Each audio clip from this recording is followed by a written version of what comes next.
यानी कि आप एज ए प्रवक्ता मैं आपसे पूछ रहा हूं कि आपकी सरकार आते ही आप लोग जिन मुद्दों को लेकर यहां तक पहुंचे हैं 1932 हो 60-40 हो चाहे विस्थापन नीति हो, क्या वाकई धरातल पर लागू हो सकती है क्या ये सब? राहुल जी, बिल्कुल हो सकती है अगर पॉलिसी बने कि लास्ट सर्वे सेटलमेंट पूरे राज्य के अंदर 1932, 1965 या फिर जो लास्ट सर्वे सेटलमेंट है उसके आधार पर स्थानीय नीति है उसको परिभाषित की जा सकती है। प्लस इस सवाल के अंदर एक और भी है कि जो स्थानीय या जो विस्थापन नीति है, तो हमको लगता है कि किसी के साथ गठबंधन भी हो सकता है क्या? फिलहाल इसकी कोई संभावना नहीं है। इसकी कोई संभावना नहीं है क्योंकि जब आप बात करते, देखिए झारखंड की जनता ने सभी चार पार्टियों को देख लिया है, बीजेपी, आजसू, जेएमएम, कांग्रेस, तो आप किसके साथ जाएंगे गठबंधन में?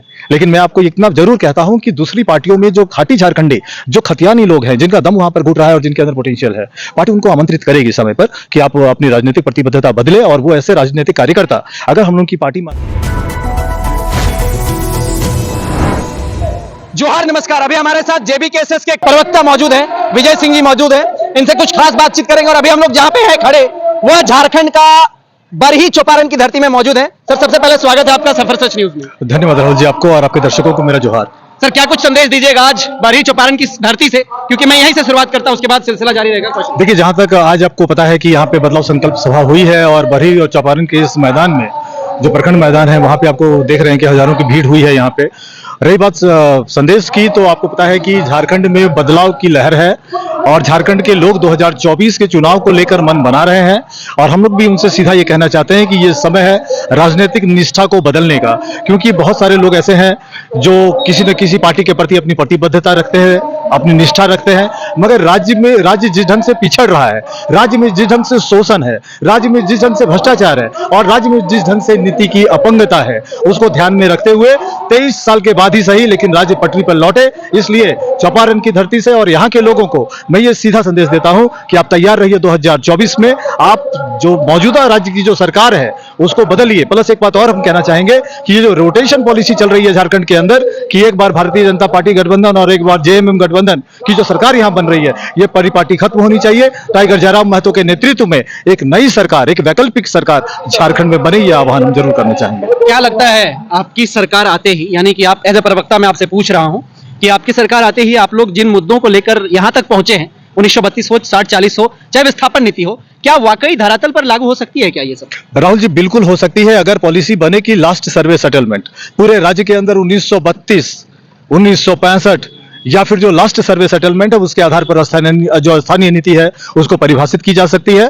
प्लस इस सवाल के अंदर एक और भी है कि जो स्थानीय या जो विस्थापन नीति है, तो हमको लगता है कि ये बहुत आसान भी है बनाना पॉलिसी। देखिए, राज्य उलझा है पॉलिसी पैरालिसिस को लेकर और राज्य अगर ये विश्वास अगर कर रहे हैं लोग अगर बात कर रहे हैं कि जो युवा की जो सरकार है वो अगर आएगी तो पॉलिसी बनाएगी और इंप्लीमेंट करेगी कि नहीं, तो राज्य की जो जनता है इसको सबसे पहले हम लोग ये कहना चाह रहे हैं कि आप भरोसा आपको करना है कि भीड़ में अभी जो भीड़ जो आ रही है सभाओं में आप देख रहे हैं, तो ये कमिटमेंट के आधार पर भीड़ आ रही है। उनको ये भरोसा है कि ये युवा फोर्स टाइगर जयराम महतो के नेतृत्व में जो वादा झारखंड के लोगों से कर रही है ये संभव है। उनको हम भरोसा देते हैं कि ये लीगली भी सही है। जो लोग ये कह रहे हैं कि 1932 लागू नहीं हो सकता है, वो झूठ बोल रहे हैं, वो लोगों को भटका रहे हैं। आपकी अपोजिशन के जो प्रवक्ता हैं उनका कहना है कि राजनीति की जा रही है साफ तौर से, क्योंकि पहले भी यहाँ पे कई पार्टियां आई, कई सरकारें बनी, लेकिन अभी तक वो सब नियम, वो सब कानून लागू नहीं हो पाई। अब ये जो है ये लोग अपनी राजनीतिक रोटियां सेक रही हैं और कुछ नहीं होगा, बस झारखंड जस का तस होगा। क्या राहुल जी, इसमें एक टेक्निकल चीज आपको समझनी पड़ेगी कि आखिर अब तक की जो सरकारें रही हैं वो इसको लागू क्यों नहीं कर पाई। जब अब झारखंड मुक्ति मोर्चा जब सरकार बनाएगी आरजेडी के साथ मिलकर, तो क्या ये नीतियां लागू होगी? जब आजसू का गठबंधन भारतीय जनता पार्टी के साथ होगा तो ये नीतियां लागू होंगी क्या?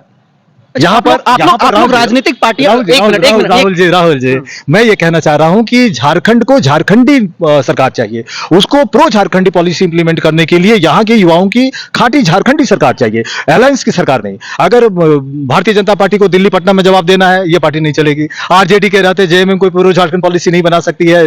इसलिए आपका बात सही है, लेकिन एज अगर यदि कानूनी आप दायरे में जाएं तो हर किसी का ये एक राइट होता है कि आप कोई भी प्रदेश में जाकर के चुनाव लड़ सकते हैं, कुछ भी कर सकते हैं। तो आप लोग कहीं ना कहीं आप जो पार्टियों को दोषित देते हैं, जो आरजेडी हो, चाहे बीजेपी हो, चाहे कांग्रेस हो, चाहे एआईएम हो, जो हैदराबाद से लेकर के यहां तक आ रही है, तो ये कहीं ना कहीं गलत मानते हैं इस चीज को आप?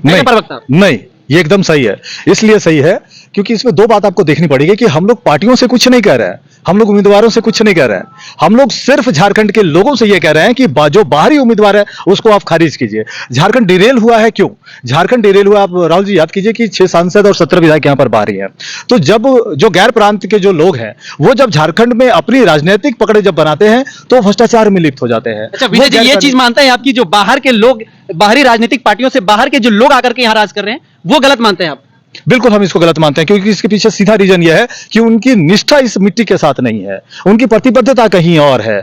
आप जो 6 सांसद और 17 विधायक जो यहाँ पे टारगेट किए जा रहे हैं, उसके पीछे सिर्फ एक ही कारण है कि वो मिट्टी के प्रति समर्पित नहीं है, झारखंड के प्रति समर्पित नहीं है। अच्छा, एज जेबीकेएसएस के प्रवक्ता, पार्टी की कुछ जो अहम होती हैं नियम कानून, क्या कुछ प्रोसेस हुआ? क्योंकि जेबीकेएसएस तो उससे चुनाव नहीं लड़ रहे हैं आप। बिल्कुल बिल्कुल, अभी जो इलेक्शन कमीशन है उसके पास पार्टी के रजिस्ट्रेशन का जो काम है वो अंडर प्रोसेस है, और निश्चित तौर पे जेबीकेएसएस राजनीतिक पार्टी का नाम नहीं होगा। हम लोगों ने नया नाम सुझाया है, और गोपनीयता के मद्देनजर जब तक कि ये रजिस्टर नहीं हो जाता है, नाम मैं आपको नहीं बता सकता हूँ, बट निश्चित तौर पे वो है। और आप संगठन विस्तार का जो काम है वो आप देख रहे हैं, प्लस जो कई उम्मीदवार हैं, जो संभावित उम्मीदवार हैं पार्टी की तरफ से, उनको अब पार्टी हिंट कर रही है कि आपको कैसे आगे बढ़ना और किन किन क्षेत्रों में आपको आगे बढ़ना है, वो सारा काम चल रहा है। और अभी हम लोग संगठन में अभी देख रहे हैं कि अनुशासन समिति बनी है, अभी केंद्रीय समिति को बनना है, अभी कोर कमेटी बननी है। आप लोगों सारी शक्तियां हमारे अध्यक्ष के पास निहित होंगी, मगर उनको सपोर्ट करने के लिए इन सारी कमेटियों और समितियों का जो गठन है वो बहुत जल्द होने जा रहा है। भविष्य में आप लोगों का किसी के साथ गठबंधन भी हो सकता है क्या? फिलहाल इसकी कोई संभावना नहीं है, इसकी कोई संभावना नहीं है, क्योंकि जब आप बात करते, देखिए झारखंड की जनता ने सभी 4 पार्टियों को देख लिया है, बीजेपी, आजसू, जेएमएम, कांग्रेस, तो आप किसके साथ जाएंगे गठबंधन में? लेकिन मैं आपको इतना जरूर कहता हूं कि दूसरी पार्टियों में जो खाटी झारखंडी, जो खतियानी लोग हैं, जिनका दम वहां पर घुट रहा है और जिनके अंदर पोटेंशियल है, पार्टी उनको आमंत्रित करेगी समय पर कि आप अपनी राजनीतिक प्रतिबद्धता बदले, और वो ऐसे राजनीतिक कार्यकर्ता अगर हम लोग की पार्टी में आते हैं जिनका समर्पण टाइगर जयराम महतो के प्रति हो, जेबीकेएसएस की तरफ हो और झारखंड के लोगों की तरफ हो, तो हम लोग उनका निश्चित तौर पर स्वागत करेंगे। चलिए, आपका कीमती समय देने के लिए बहुत बहुत धन्यवाद आपको। शुक्रिया राहुल जी, आपको बहुत बहुत धन्यवाद। बहुत बहुत धन्यवाद। बाकी आप क्या सोचते हैं जेबीकेएसएस के प्रवक्ता विजय सिंह के इस कथन को लेकर के? अपनी प्रतिक्रिया और सुझाव जरूर दें। जोहार, नमस्कार, जय हिंद।